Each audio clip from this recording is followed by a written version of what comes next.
네, 시청자 여러분 안녕하십니까. 충북 시사토론창의 구본상입니다. 자, 얼마 전에 온몸에 멍이 든 채 병원에 실려왔던 16개월 입양아가 끝내 사망한 사건 때문에 전 국민을 충격을 줬던 그런 사건이 있었습니다. 사건 자체도 충격이었습니다만 무엇보다도 그동안 3차례나 아동학대 신고가 접수가 됐지만 끝내 아이를 살릴 수 있었던 기회를 놓쳤다는 점에서 많은 분들이 지금 안타까워하고 있는 그런 사건이기도 한데요. 자, 오늘 충북 시사토론창에서는 이 아동학대 관련해서 19일 세계 아동학대 예방의 날을 맞아서 관련된 논의 함께 해보도록 하겠습니다. 함께 토론해 주실 네 분을 여러분께 소개해드리죠. 먼저 충청북도 아동보호 전문기관 아동학대조사팀 이동형님 나오셨습니다. 안녕하십니까? 네, 반갑습니다. 옆으로 국립공주병원 아동청소년 정신건강센터 이재정 의료부장 나오셨네요. 반갑습니다. 제 왼쪽으로 사단법인 대한아동학대방지협회 공혜정 대표 나오셨습니다. 반갑습니다. 마지막으로 서원대학교 경찰행정학과 권혜림 교수 나오셨습니다. 네, 반갑습니다. 네, 반갑습니다. 자, 네 분과 함께 오늘 토론 진행하도록 하겠습니다. 일단 네 분께 키워드로 표현을 해주신다면 하고 제가 좀 부탁을 드리고 싶은데 이거는 뭐 순서대로 그냥 차례대로 한번 가보겠습니다. 우리 이 부장님부터. 예. 저는 아동학대가 영혼 사례라고 생각을 합니다. 영혼 사례요? 네네. 예. 저희가 이제 제가 아이들 마음을 보기 위해서 이제 보통 아이들 소원을 3가지 소원을 물어보는데 이제 보통 아이들은 굉장히 재밌고 뭐 이렇게 상상력이 풍부한 얘기를 많이 하거든요. 근데 아동학대를 좀 특히 장기간 뭐 부모한테 받은 아이들 같은 경우에는 이게 소원이 없다고 얘기를 하거든요. 네. 그러니까 자기가 이렇게 없고 약간 영혼이 없는 듯한 느낌을 받기 때문에 아동학대는 영혼 사례다. 네. 이렇게 생각을 합니다. 예. 뭐 달리 말하면 뭐 존재 자체가 네네. 말살되는 네네. 참 안타까운 말입니다. 우리 이 선생님 바로 받아서 표현해 주신다면 어떤 것 생각하시나요? 저는 끊임없는 아동학대 사건에 대해서 메비우스의 띠라고 생각을 해보았습니다. 네. 끝이 없고 이렇게 계속 순환하는 구조를 가진 메비우스의 띠가 과거 저희가 20여 년 전부터 국가에서 관심을 가지고 노력해왔던 여러 가지 그런 노력에도 불구하고 아직까지도 반복되고 끊이지 않는 이 아동학대라는 사회 문제가 이제 메비우스의 띠와 비슷하다고 생각을 해서 그렇게 표현을 해보았습니다. 예. 뭐 20년이라는 표현 쓰셨습니다만 어떻게 보면 훨씬 더 인류가 있어온 네. 시절부터 있지 않았을까 하는 생각도 들고요. 홍 대표님. 예. 저는 아동학대는 복지부동이다라고 생각을 합니다. 이 복지부동이란 뜻이 이제 자기가 마땅히 해야 할 일을 하지 않고 몸을 사린다는 것인데 이게 지금 아동학대가 뭐 법도 제도도 시스템도 좀 다소 미흡한 부분은 있지만은 그래도 사람들이 적극적으로 나선다면 얼마든지 보호할 수 있고 안전한 조치를 취할 수 있음에도 불구하고 네. 그러지 못한다는 점에서 복지부동이다 이렇게 표현을 하고 싶습니다. 네. 마지막으로 교수님. 네, 저는 매직아이다라고 말하고 싶습니다. 네네. 그러니까 경험들이 있으실지 모르겠지만 매직아이라는 책이 처음에는 딱 펼쳐보면 굉장히 수많은 책들, 그 점들로만 이루어져 네. 있거든요. 근데 가만히 들여다보면 그림이 거기서 신기하게도 입체적으로 떠오릅니다. 그래서 아동학대라는 것도 보면 뭐 가해자 피해자의 관계나 또는 피해자의 취약성 등으로 인해서 잘 드러나지 않는 속성을 가지고 있기는 하지만 우리가 관심을 가지고 모두가 지켜봐 준다면 뭐 관련된 뭐 예방이나 이런 것들도 충분히 가능하지 않을까라는 바람에서 매직아이라고 생각했습니다. 네. 각자 생각하시는 그 키워드를 지금 내용을 담아서 말씀해 주셨는데 일단 저희가 아동학대 피해 현황부터 좀 차차히 살펴보고자 합니다. 이거는 이제 아무래도 보호기관 아동학대 팀에서 나오셨으니까 우리 이 선생님께 좀 먼저 부탁을 드릴까요? 어떻습니까? 지금 피해 현황이? 네, 충북 지역의 피해 현황을 살펴보면 최근 4년간 충북 지역 내에서는 총 1,200여 건의 신고 접수가 이루어졌습니다. 예. 그리고 매년 그 추이는 증가하고 있는 것으로 볼 수 있습니다. 네, 또 피해 아동의 연령에 대한 현황을 보면 예. 저희가 12세에서 15세의 중학생 아이들 그리고 10에서 12세의 초등학교 고학년 아이들 순으로 가장 많은 피해 연령 분포를 보이고 있는데요. 그리고 성별은 저희가 남녀의 어떤 통계적으로 봤을 때는 어떤 성별이 더 많이 발생을 한다라고 예. 볼 수는 없습니다. 매년 상이한 좀 추이를 보이고 있습니다. 네네. 네, 그리고 네, 학대 행위자의 유형을 보시면 예. 저희가 많이들 아시고 있는 내용이긴 하지만 80% 이상이 이제 가정 내에서 네네. 부모에 의한 친부모, 양부모, 계부모 또 친인척들에 의한 이제 학대가 가장 많이 있고요. 그 예. 뒤로는 아동복지 시설의 종사자 그리고 보육교직원 순으로 가장 많은 학대를 가하는 행위자의 유형으로 나타나고 있습니다. 예. 이제 피해 현황을 좀 살펴봤는데 구체적인 피해 사례들 저희가 뭐 최근에 이제 나온 충격적인 뉴스도 있겠고 예전에 이제 것들을 떠올려 볼 수도 있겠습니다만 보통 뭐 신체학대, 정서학대, 성학대, 방임, 유기 이런 식으로는 나누고는 있습니다만은 중복학대가 가장 많이 일어나고 있죠. 네. 뭐 그걸 한 가지를 택해서 한다기보단 예. 두루두루 같이 예, 때리면서 예, 뭐 욕을 예. 하기도 하고 이러니까요. 그러니까 예. 이제 정서학대 비중이 점점 늘어나고 있는 추세입니다. 현재. 예. 예, 이 정서학대라는 게 이제 우리가 뭐 비교하는 거, 뭐 왕따를 시키는 거, 네네. 가정폭력을 목격하게 하는 것, 뭐 차별 행위 뭐 이런 게 다 포함이 될 수 있겠습니다만은 이게 이제 가정 내에서 이 정서학대가 증가하는 게 아니라 예. 지금 이제 어린이집이나 뭐 어떤 교육시설 같은 곳에서 이제 정서학대에 대한 비중이 굉장히 높아지고 있는 추세예요. 예. 지금 뭐 여러 가지 유형들도 좀 나누셨는데 구체적으로 뭐 특히 충북 지역이라든지 피해 사례들 언급을 해본다면 어떤 것들이 있을까요? 실제로 한부모가 미취학 아동 2명을 양육을 하면서 아이들에게 신체 학대를 가하고 또 자신은 일을 하거나 아니면 친구들을 만난다고 자리를 비워서 아이들만 방임하는, 그래서 아이들이 기저귀를 갈아줘야 되는데도 그 오줌이 채 마르지 않은 그 기저귀를 장시간 차고 있어서 습진이나 또 피부가 짓무르는 어떤 상태까지 내버려줬었던 사례들이 있었습니다. 그래서 아이들은 이제 가렵지만 그걸 아파서 긁지도 못하고 예. 또 온몸에는 멍들이 이제 가득 있어서 이 아이들이 실제로 뭐 다른 기관을 통해서 도움을 받은 것이 아니라 스스로 아이들이 집을 나와서 인근에 있는 마트에서 이제 목격이 돼서 도움을 받았었던 사례들이 있었고요. 네. 저희가 즉각 아이들에 대한 보호 조치를 진행을 해서 현재는 좀 안전하게 보호되고 있는 상황입니다. 이 외에도 정신질환자인 부모가 아이를 심하게 학대해서 예. 아이의 온몸에 멍이 빽빽히 들어서 이제 많이 아픈데도 아이는 그대로 어린이집을 등원을 해야 되는 상황이었었고 네. 또 이거를 본 다른 학부모가 그걸 발견을 해서 신고 접수되고 예. 또 이제 마찬가지로 분리됐었던 사례들이 있었습니다. 이거 외에도 사실 많은 학대들이 이제 발생을 하고 있습니다. 네. 많은 분들이 이제 얘기를 하면 이제 가정 내에서는 특히 이제 사랑해매라는 표현으로 훈육 차원이었다라는 네네네. 그런 변명 그런 것들이 주장하기 마련인데 이 부장님 실제로 이제 피해 아동들의 정신적 이런 학대 피해는 어느 정도나 좀 심각한 상황인가요? 양천 그 신생아 이제 그 사망처럼 사실 그 신체적 학대가 그 정도까지 가기 전에 사실 네. 아이들 몸에 작은 멍이나 아니면 상처나 이런 것들을 좀 자세히 봐야 됩니다. 왜냐하면 폭력하는 분들은 한 번 이게 허용되면 이게 이제 중독성이 있어서 반복되고 약간 또 커지기 때문에 나중에는 이제 그런 장기 파열이라든지 두부 손상이나 사망에까지 이르게 되기 때문에요. 예. 또 이제 아동학대 후유증에서 좀 심각하게 생각해야 될 거는 아동학대 그 양보다는 사실 그 기간이 얼마나 지속이 됐느냐의 그 질적인 부분입니다. 그래서 네. 이렇게 뭐 성학대가 한 번 있었는데 예를 들면 아이가 부모가 그거를 잘 치료하고 이후에 뭐 이렇게 부모가 잘 보호했다면 사실 그런 경우보다 그 부모에 의해서 지속적으로 이제 집요하게 약간 그런 방임이나 정서학대가 지속된 경우에 사실 정신적 후유증이 더 큰 편이고요. 예. 또 이제 아동학대에서 생각해 볼 부분은 우리가 이제 어릴 때는 기억을 잘 못하니까 네. 그거를 이제 어릴 때 받은 상처는 잊으니까 얘가 뭐 문제가 없을 거다 이렇게 생각하기 쉬운데 사실은 어릴 때 발생할수록 특히 이제 3세 이전에 발생할수록 이게 굉장히 영향이 크고요. 뇌 발달이나 정서 발달에도 영향을 미치기 때문에 예. 그래서 이제 뭐 뇌 발달 측면에서는 애가 지능적으로 이제 그 지능이 저하되기도 하고 약간의 이제 전두엽 발달에 문제가 생겨서 충동성이 있는 아이가 되기도 하고요. 네. 그리고 이제 뭐 약간 몸의 조절 기능에도 영향을 미쳐서 이렇게 뭐 신체적인 질환으로도 많이 생깁니다. 그래서 뭐 천식이라든지 뭐 이런 어떤 신체적인 질환으로도 많이 생기고요.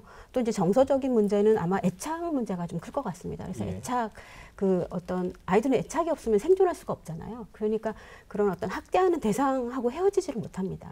학대하는 대상하고 병적인 애착 관계를 형성하게 되고 예.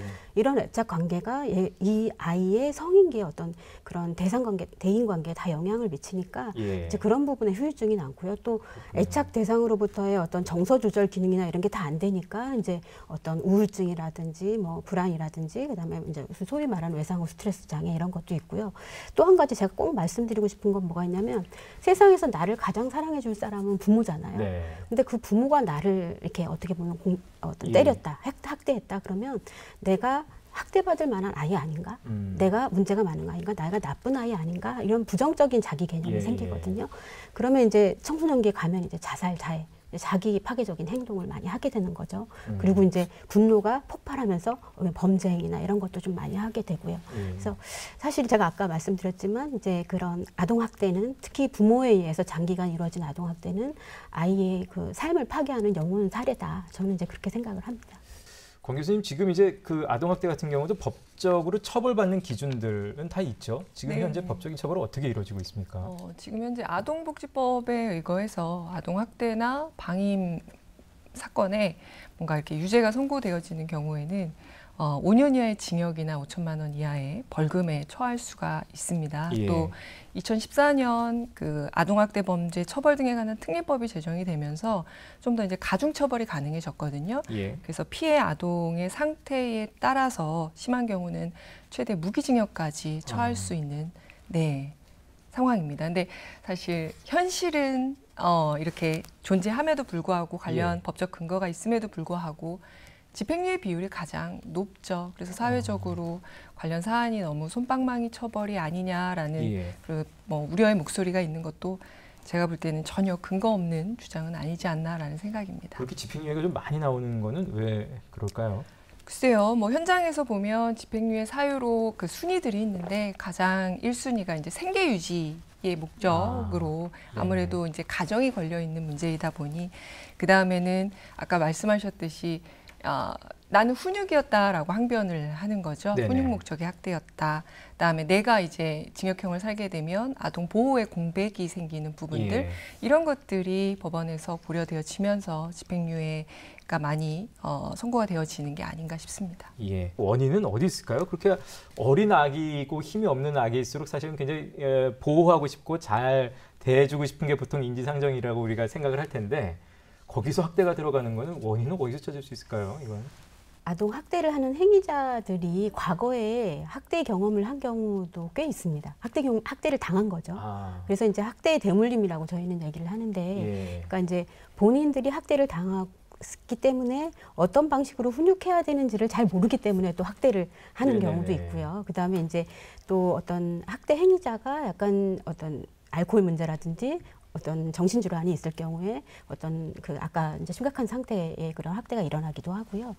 저희는 이제 아동도 약간 학대를 당할 수 있는 고위험군 아동이 있다고 합니다. 예를 들면 지능이 좀 떨어지거나 이런 어떤 충동적이어서 잘 훈육이 안 되는 아이들 같은 경우에 원래 그렇게 태어났는데 부모님들은 이 아이들이 어떤 훈육을 통해서 바뀔 수 있을 거라고 생각해서 훈육을 좀 강하게 하는 과정에서 학대가 일어나기도 하거든요. 예. 그래서 이제 그런 아이들 특성도 있고, 제가 이제 개인적인 부분으로 말씀드릴 수 있는 거는 다른 분들은 어떻게 생각하시나요? 예, 대표님. 저희는 이제 그 상담을 많이 하기 때문에 저희 협회로 그 가해자 본인이 연락을 오시는 경우가 굉장히 많아요.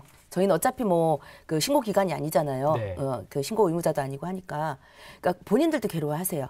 그러니까 이제 내가 이 아이를 학대하는 걸 분명히 알고 있어요. 그러니까 그런 분들이 저희한테 연락이 오겠죠. 그 연락을 가해자인데 연락하시는 경우는 이렇게 훈육이 고치고 싶으니까. 고치고 싶어서. 본인 스스로도 예. 알아요. 이게 잘못된 행동인 것도 알고 아이한테 나쁜 영향을 미치는 것도 알고 있어요. 그러니까 이걸 고치기 위해서 저희한테 이제 상담을 하시고 찾아오시기도 하세요. 예. 그런데 이렇게 얘기를 그 다양한 분들한테 들어봤는데, 가해자분들한테 들어봤는데 이거는 저희가 흔히 알고 있는 것처럼 뭐 물론 학대의 대물림도 있고 훈육에 대한 그 왜곡된 지식 같은 것도 있고 다 있는데, 문제는 본인의 충동성 문제더라고요. 안 된다는 걸 머리로 알고 있는데 네. 이미 벌써 아이한테 소리 지르고 매가 나가고, 그리고 나서 정신을 차려보면 속이 시원하다는 거예요. 그럼 본인 정서에 어떤 문제가 그러니까 분명히 이런 있다고 어떤 봐야 되나요? 분노 조절이 안 예. 되거나 자기가 다른 데서 받은 어떤 부당한 대우를 가장 만만한 존재한테 쏟아놓고 나면 속이 후련하고 시원한데 또 미안한 마음이 같이 밀려오는 거죠. 그러니까 이런 예. 부분들에 대해서 본인이 괴로워하시는 분들도 있어요. 그래서 저희는 물론 이 학대, 이게 훈육에 대해서 잘못 알고 있는 분들은 그 교육을 시켜서 바꿀 수 있다고 생각을 하거든요. 그리고 이제 어떤 정신적인 문제라면 어떤 불건 부분도 바꿀 수 있다고 생각을 해요. 근데 네. 문제는 이런 분들이 이 고쳐지기 위해서는 굉장히 많은 시간이 걸리거나 그렇겠네요. 아니면 이렇게 가다가 다시 본인의 분노 조절이라든지 예. 이걸로 원상복귀가 되거나 예. 그러니까 알면서도 못 고치는 게 이게 학대 아닌가 이런 생각까지 합니다. 아까 이제 모두에서도 말씀드렸습니다만 이번에 사망했던 16개월 입양아 사건의 경우도 사실은 이제 세 차례나 아동 학대 신고가 접수가 됐는데 지금 처리가 좀 잘 안 됐습니다. 그래서 지금 일단 저희가 좀 짚어보고 싶은 것은 아동 학대 아동 보호 과정이 지금 어떻게 되는지 궁금해들 하실 것 같습니다. 이게 순서도 있고 어떤 과정이 있을 것 같은데요. 아동학대가 의심된다는 내용으로 112나 아동보호 전문 기관이나 신고가 되는 경우에 그 내용을 가지고 아이를 만나러 가서 아이나 또 행위자 또 그리고 주변인에 대한 아동학대 조사를 진행을 합니다. 그래서 그 조사 내용을 근거로 이런 상황들이 학대인지 예. 아니면 학대가 아닌지를 판단하는 사례 판단의 과정을 거치고요. 그렇게 해서 사례 판단을 해서 학대라고 판단되는 경우에는 이 아이에 대해서 저희가 원가정에서 보호를 할지 예. 그리고 분리 보호가 필요한지 이런 부분들을 논의하게 됩니다. 그래서 그런 과정을 거치게 돼서 아이들을 보호를 하거나 아니면 원가정에서 보호를 하고 또 행위자에 대해서도 이제 저희가 일반적으로 사례 관리를 진행할 건지 예. 아니면 법적인 처벌을 받아야 될 건지를 또 논의해서 행위자에 대한 조치도 들어가고요. 예. 이런 조치의 이제 과정을 지나서 이제 저희 기관에서는 아동학대 사례 관리를 진행을 하게 됩니다. 이런 예. 순으로 저희가 개입을 하게 됩니다. 그런데 지금 이 신고를 하면 뭐 하냐? 솔직히 이런 얘기를 한번 좀 다뤄보고 싶습니다. 저희도 네네. 캠페인을 그렇게 많이 벌이고 아동학대 신고해 주십시오 하고 전국에서 활동을 했습니다마는 이 신고가 들어갔을 때 아까 이제 그 조사하고 사례 판단을 지금 이제 지자체에서 하겠지만 이전에는 아보전에서 했었단 말이죠. 그리고 지금 아보전 내에 매뉴얼이 있다고 제가 알고 있고 아마 그 매뉴얼이 시군으로 아마 지자체로 아마 그대로 갔을 거라고 생각이 듭니다만은 예, 이 매뉴얼은 그야말로 말 그대로 매뉴얼이지 이게 어떤 법적 제재를 받는 부분은 아니거든요. 예. 예, 그러다 보니까 이 천안 사건 같은 경우에 보면 이 아동학대로 신고를 병원에서 했는데 병원에서 112로 신고를 했거든요. 근데 112가 출동을 하지 않고 아동보호 전문기관으로 토스를 했습니다. 예. 그러면 이제 신고 전화를 받고 72시간 내에 현장 조사를 가야 됨에도 불구하고 예. 6일인가 7일 있다가 출동을 했단 말이죠. 그럼 이 아이는 상처도 없어지고 그리고 아마 또 가해자와 화해의 시간도 가졌을 수도 있고 뭐 이런 게 있거든요. 네네. 그래서 저희가 물론 이제는 아보전은 민간 기관으로 사례 관리만 돌아갔겠지만 이제는 공공화가 되었기 때문에 이런 매뉴얼을 지키지 않았을 경우에도 어떤 강력한 제재가 조금 들어가야 되지 않겠나 네. 하는 생각이 듭니다. 그러니까 국민들이 신고 정신이 높아진 만큼 그 신고를 받고 출동하고 현장 조사를 하는 이 공공의 그 공무원들이나 경찰에 대해서도 어떤 그 직무를 제대로 하지 못했을 경우에 어떤 제재가 분명히 좀 있어야 된다는 생각이 듭니다. 지금 일단 공 대표님께서 이제 신고제도의 문제점을 좀 강력하게 좀 지적해 주셨는데 현행 신고제도 포함해서 여러 가지 문제점들 여러분 생각하실 때 어떤 것들이 있는지.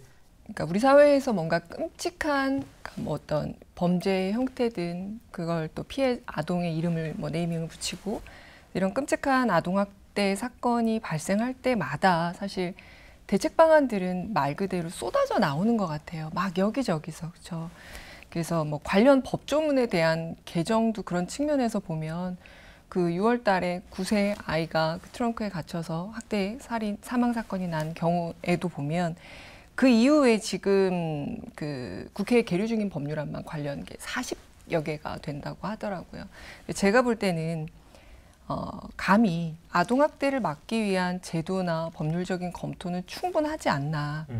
다만 그럼에도 불구하고 이렇게 관련 사건이 지속적으로 발생을 한다라는 건 어찌 보면 뭔가 새로 뭔가 이렇게 기존에 있던 걸 재포장하는 거에 너무 연연해하지 말고 제대로 우리가 작동하고 있는지, 지금의 대책들이 제대로 작동을 하고 있는지, 또는 새는 구멍이 없는지, 아까 말씀하셨듯이 그렇게 신고 부분에 있어서의 뭔가 이렇게 대응책들이 매뉴얼화되지 않았기 때문에 책임 소재가 지금 불분명해지고 안타까운 사망 사건까지 이어지게 된 건데, 그래서 그런 부분들에 대한 점검들이 좀 있어야 되지 않을까. 왜냐하면 사회가 아동학대에 대해서 뭔가 법적으로, 제도적으로 책임을 지게 된 토대라고 할까요? 그거는 2000년대에 아동복지법이 제정이 되면서부터입니다. 예. 그러니까 딱 20년이 지금 되네요. 예, 그렇죠? 예. 20년의 시간이면 한 생명이 태어나서 성인이 되었을 시간입니다. 예. 과연 그 시간 동안에 우리가 기존에 가지고 있던 다양한 대책들로서 얼마나 그들이 경험할 수 있었던 또는 경험했던 학대들을 막아주고 있었는가를 지금쯤은 점검을 해봐야 된다고 생각을 합니다. 네, 사실 현장에서 있으면서 가장 많이 느끼는 부분은 저희가 다 사후에 저희가 네. 개입할 수 있는 법이나 제도뿐이라는 생각이 많이 듭니다. 예. 사실 예방에 더욱더 초점을 두고 우리가 일상에서 학대가 발생하는 것을 더욱더 가까운 곳에서 발견할 수 있는 어떤 촘촘한 안전망을 구성할 수 있는 예. 어떤 법이나 제도들이 구성이 돼 있어야지 저희가 좀 더 예방을 할 수 있고 더욱더 관찰을 해서 이 아이들에게 우리가 더욱더 안전한 사회를 만들어줄 수 있다고 생각이 되는데요. 실제로 업무를 진행하다 보면 그런 부분보다는 좀 사후에 네. 초점을 맞춘 법 제도가 조금 아쉬운 점이 있습니다. 이 부장님은 어떻게 생각하신가요? 저는 이제 제 경험으로는 이제 학대 행위자들이 이제 치료를 받아야 되는 경우가 사실은 종종 있는데 네. 이제 그냥 교육 명령 위주로 이제 지금은 많습니다. 그렇다 치료를 보니까 하시면 이제 좀 치료 뭐 정신적인- 조현병이나 알코올 예, 예. 중독인 분들이 아. 보통 이제 학대 행위를 많이 하시기 때문에 네네. 근데 그분들이 이제 그 무조건 교육만 몇 시간 받는다고 바뀌지가 않거든요. 예. 사실은 근본적인 치료를 해야 되는데 그 부분에 대해서 이제 법적으로 뭐 치료 명령 제도나 이런 부분이 좀 더 구체적으로 이렇게 그 행위자의 그 사안별로 약간 이렇게 정착될 수 있는 어떤 그런 제도적인 과정, 절차 이런 것들이 좀 확립이 됐으면 하는 이제 현장에서 실제로 경험한 바로는 그렇습니다. 아까 이제 그 과정에 있어서 신고가 들어가고 조사가 이루어진 이후에는 이 학대받은 아동을 뭐 원가정에서 보호할지 아니면 다른 곳에 보내질지 그 말씀하셨단 말이죠. 근데 아마 그게 이제 원가정 보호제도라는 것 같은데요. 이 부분에 대해서도 문제점을 지적하시는 분들이 많습니다. 일단 원가정 보호제도 잠깐 언급을 해주시면서 요 문제점에 대해서 좀 지적을 해주신다면. 그 원가정 보호 제도는 굉장히 취지가 좋은 거예요. 아 그런가요? 그럼요. 왜냐하면 아이들은 부모님 밑에서 가정에서 자라는 게 가장 좋기 때문입니다. 예. 그 어떤 것보다도 그런 게 원가정에서 아이들이 자라야 된다라는 이 취지는 너무나 아름답고 좋은 일인데 학대 가정은 일반적인 가정이 아니잖아요. 네네.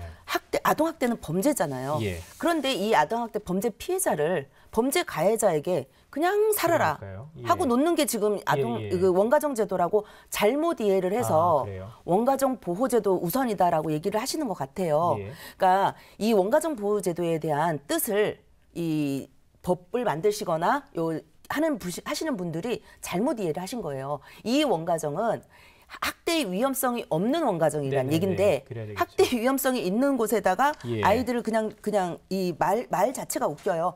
원가정 보호 제도잖아요. 이 아이를 때리는 가정에 이 아이를 보호하라고 놔둔다는 게 말이 됩니까? 이 예. 범죄자 옆에. 그러니까 이게 2019년도에 보면 학대 피해자의 83.9%를 원가정 보호 제도 유지라고 해서 그 가정에 그냥 유지하고 있는 겁니다. 그럼 대부분이 원가정으로 돌아가서 그냥 돌아간 것도 아니고 안 떼놓습니다. 안 떼놓는. 그래 남들은 뭐 원가정 보호 제도 하니까 데려왔다가 돌려보내는 걸로 알고 있는데 아예 분리 조치도 안 하고 예. 어떤 조치도 없이 모니터링만 하게 되어 있는 게 이 원가정 보호 제도거든요. 예. 근데 이게 학대 발생 장소가 80%가 집이고요. 예. 재학대 비율은 11.4%로 계속 증가하고 있고요. 그 재학대를 하는 부모가 94.5%가 부모고요. 그 가정이 재학대 장소가 또 95% 정도가 가정입니다. 집 내에서 예. 재학대를 뻔히 알면서 원가정 보호 제도를 유지를 한다는 게 나는 이거는 아동학대를 방조하는 거고 방임하고 방치하는 거지. 이게 어떻게 이걸 제도라고 할 수가 있는가? 그럼 이건 아동을 그 사이에 이제 보호해 놓을 만한 뭐 재원 마련이라든지 그런 게 좀 이루어지지 않아서 이렇게 합니까? 어떻습니까? 그러니까 가장 좋은 예. 핑계가 돈이 없어요잖아요. 예. 그러나 지금 우리나라에 물론 당연합니다. 한 번 학대 신고가 들어왔다고 해서 아이를 분리하자 이런 건 아니에요. 저희도. 예. 그러니까 모든 학대 신고 아이에 대해서 전부 분리하자는 건 아니지만 적어도 재학대 신고가 됐다는 건 심각한 거다. 네. 그럼 이때는 우선 분리를 해놓고 그렇다고 분리를 한다고 그래서 그 아이들과 부모를 평생 안 보게 하자는 게 아니잖아요. 그러니까 아이가 안전하게 분리된 동안에 이 원가정에 대한 학대 위험 요인을 제거해 나가는 작업을 해야 된다. 네네. 제거가 된 이후에는 돌려보내야 되겠죠. 근데 지금은 그런 자체가 없이 무조건 그 범죄자 옆에 예. 피해 아동을 놓는 겁니다. 이게 문제인 거죠.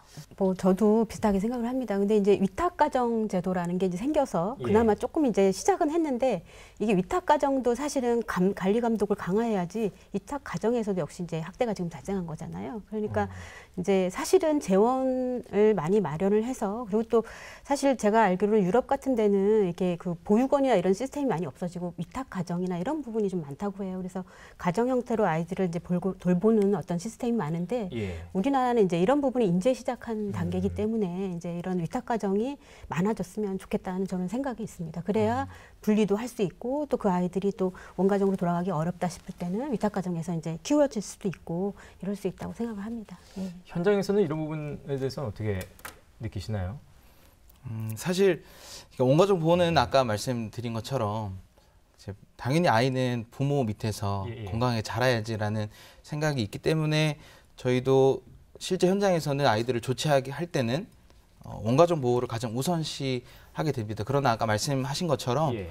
재신고 사례이거나 예. 아이를 그 가정에서 보호했을 때 분명 재학대가 발생할 가능성이 높은 요소들이 있다고 한다면 예. 충분히 분리에 대한 조치를 고려해야 된다고.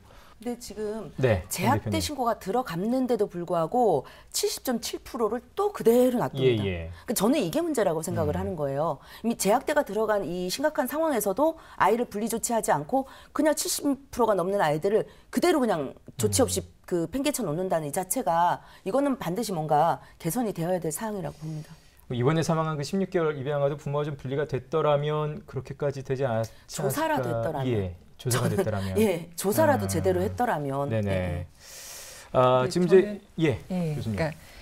그러니까 사안에 따라서 부모와의 적극적인 분리가 필요한 케이스가 분명히 존재할 겁니다. 예, 예. 근데 그래서 또 뭐 여러 차례 뭐 신고라든지 이런 게 있었음에도 적절한 대처가 안 됐으니까 사실 그것 때문에 사회적 예. 공분을 사기도 한 거고요.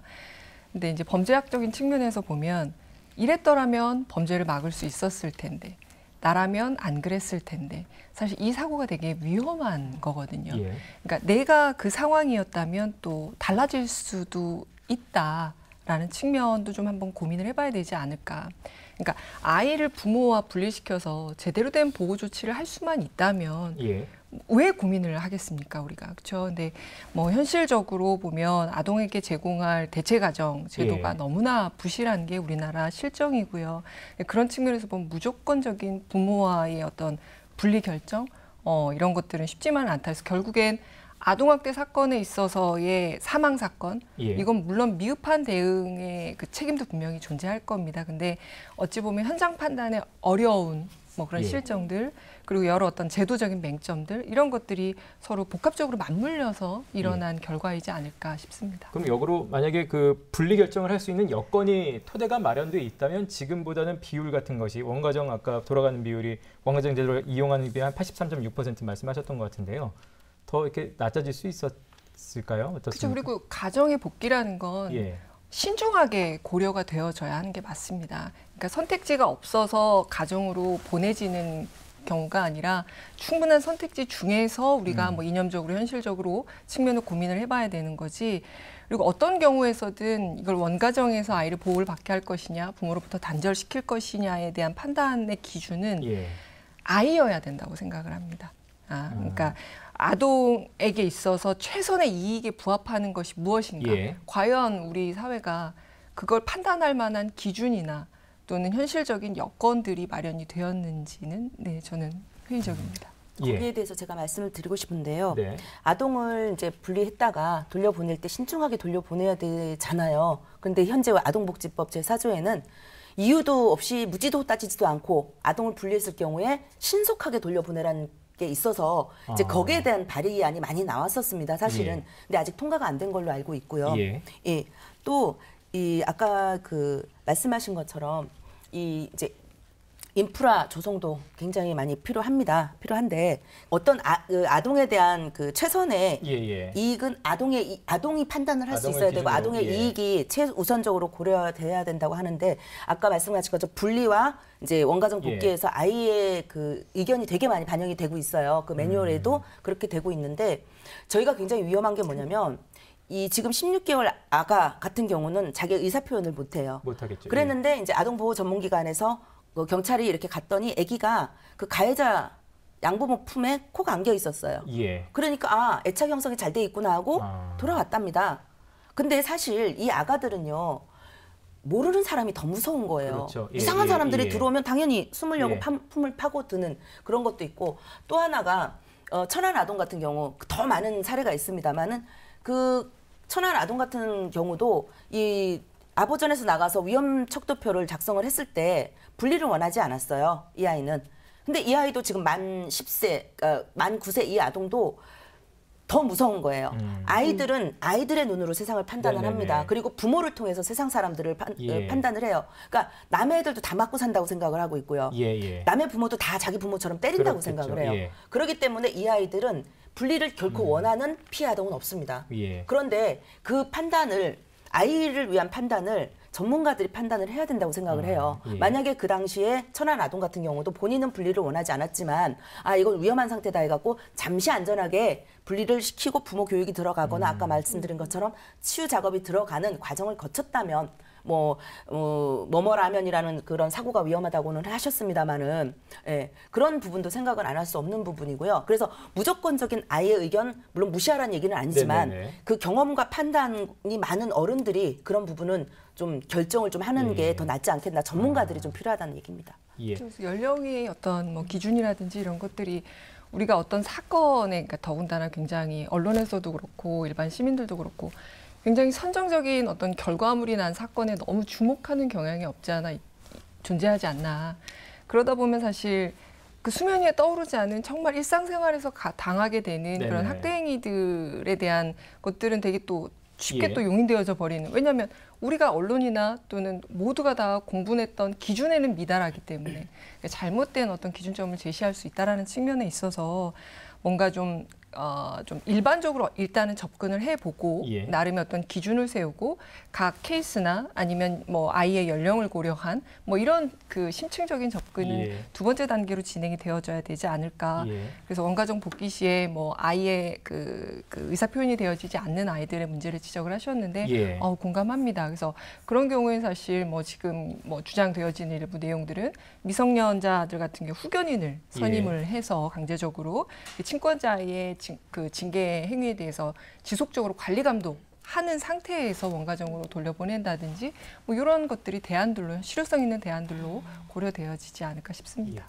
또 한 가지 이제 잠깐만 예, 말씀 좀 드리고 싶은 게 그 아동보호 전문기관은 신고 전화가 많이 들어오고 사례 관리를 많이 하시잖아요. 근데 저희는 이 아동보호 전문기관 같은 곳이 아니기 때문에 네.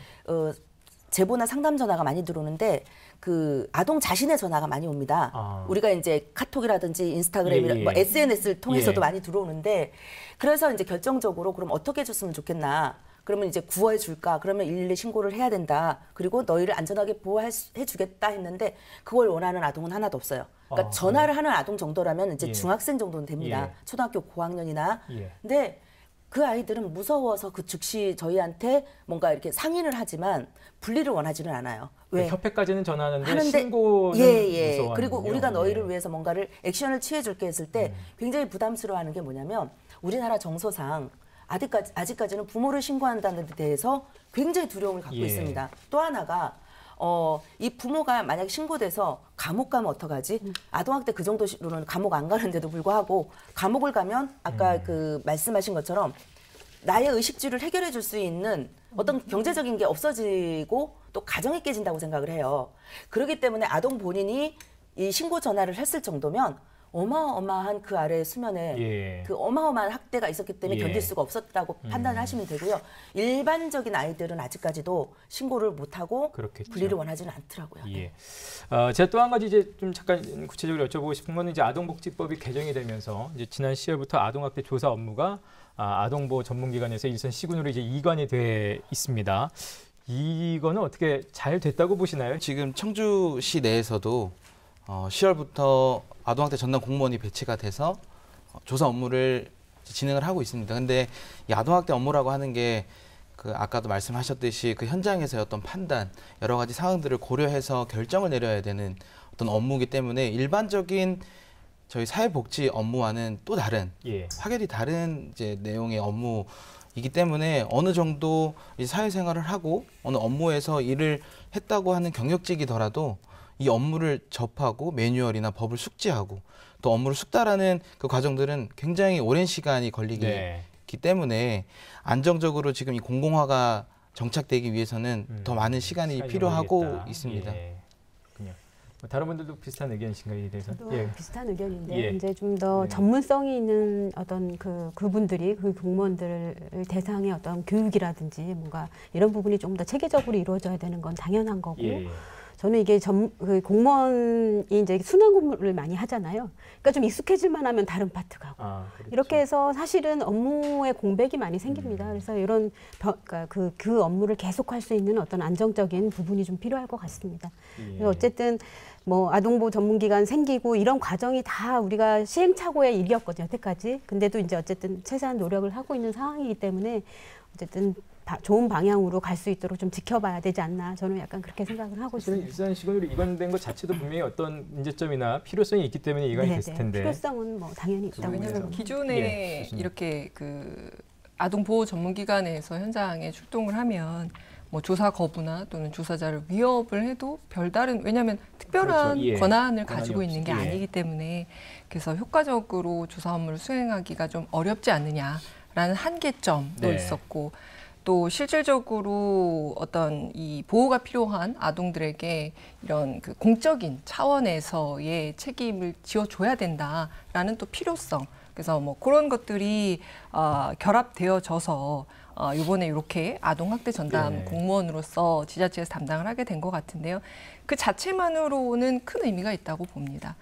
근데 이제 뭐 좋은 시도가 반드시 좋은 결과로 이어지리라는 법은 네네. 없으니까 모두가 다 어떻게 이 제도가 진행이 되어지고 뭐가 부족한지를 관심 있게 지켜봐야 되겠죠. 저희가 이제 아동보호 전문기관에서 업무도 많고 공공성이 없어서 강제성이 없다 해서 사실은 저희들이 굉장히 많이 그 캠페인을 많이 했었습니다. 예. 국회도 찾아가면서.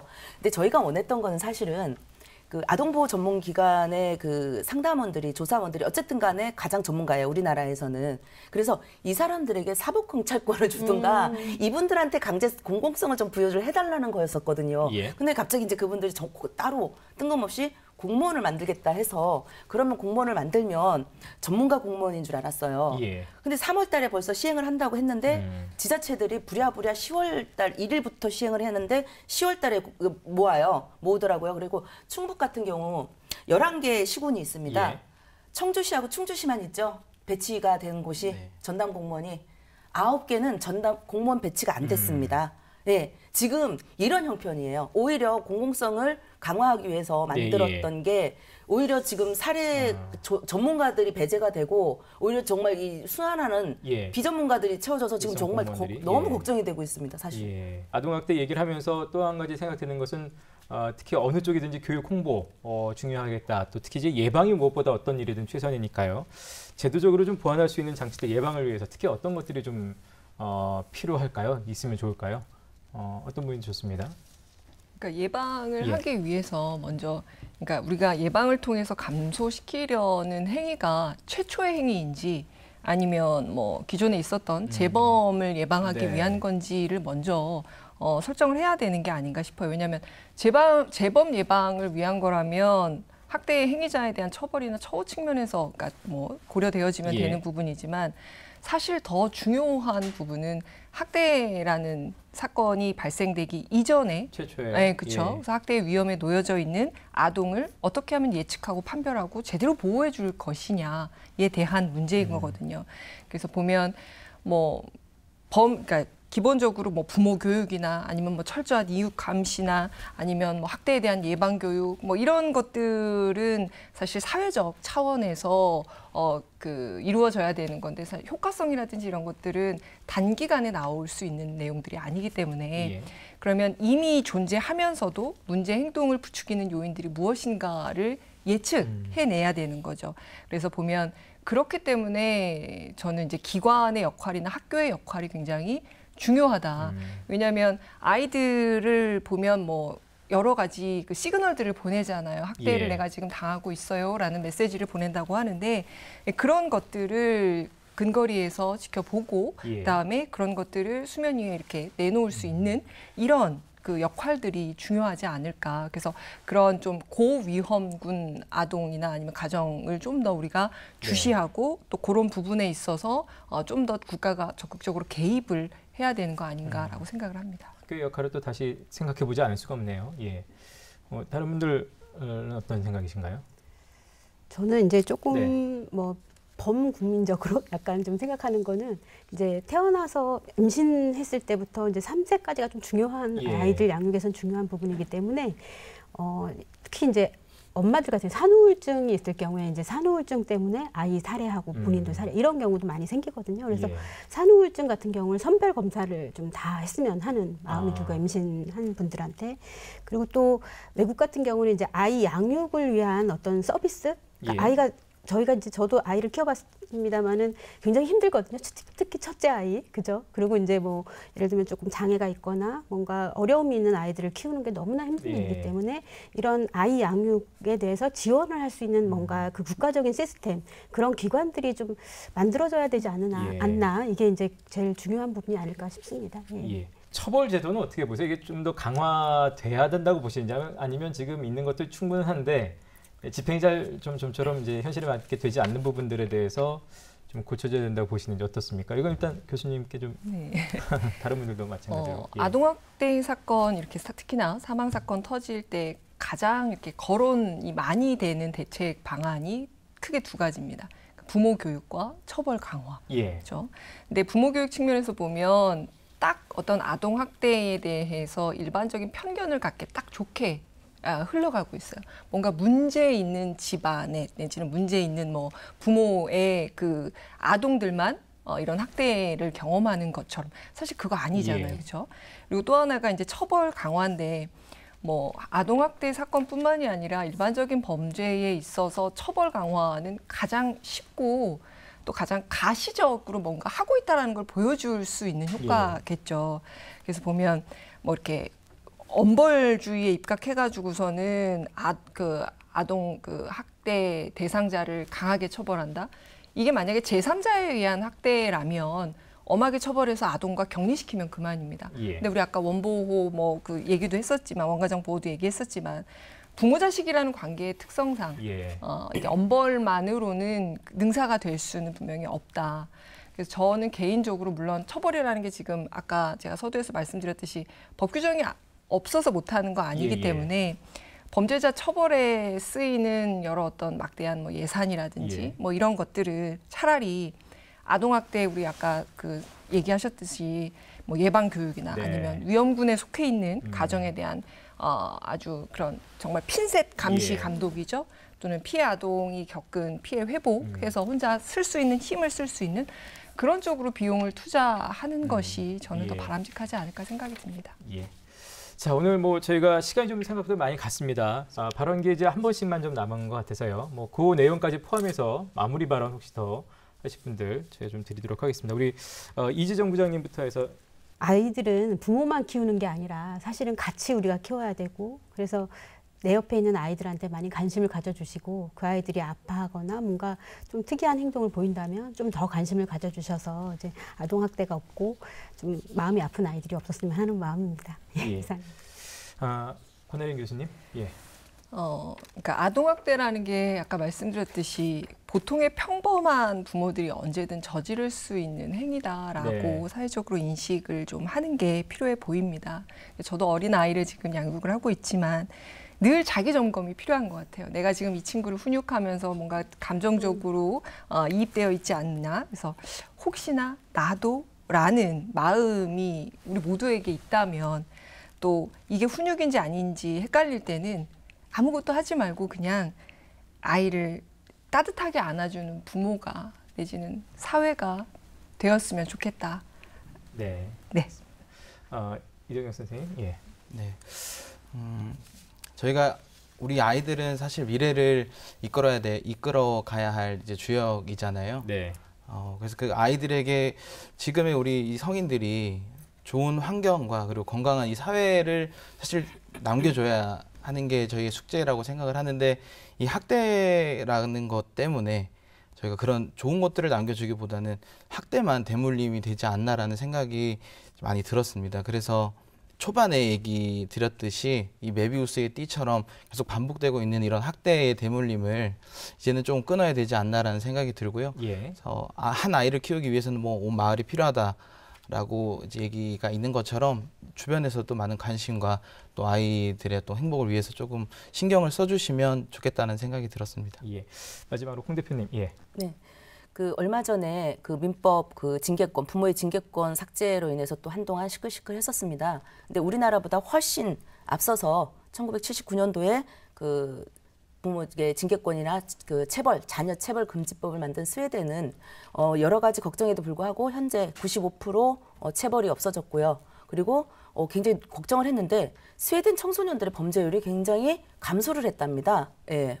체벌이 없었는데도 불구하고 예, 그런 것처럼 우리도 이제 사회적인 인식, 부모로서 내 자식을 그 어떤 강하게 훈육해야 된다. 그것이 체벌이나 이런 어떤 인격적 모독으로 가서 이런 것에서 좀 탈피를 해서 정말 사랑으로 가르친다면 그리고 내 감정을 좀 제어를 해서 그 교수님 말씀처럼 내가 내 감정 때문에 때리는 거예요. 사실 아이를 때리는 그 순간은 아이 잘 되라고 때리는 게 아니라 내가 화가 나서 때리는 겁니다. 그런 것처럼 이제는 그 부분에 대해서 인식이 바뀌어야 되고요.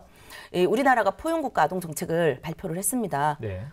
아동을 국가 책임으로 하겠다라고 얘기를 했으면서 원가정 보호라든지 신속히 가정으로 돌려보내라는 등 맞지 않는 이 행태를 지금 보이고 있습니다. 그래서 학대 피해를 당하는 아동은 국가가 부모가 되어줘야 된다는 생각으로 정말 그 좀 더 적극적으로 해결하려고 하는 의지를 보여주셨으면 좋겠습니다. 네.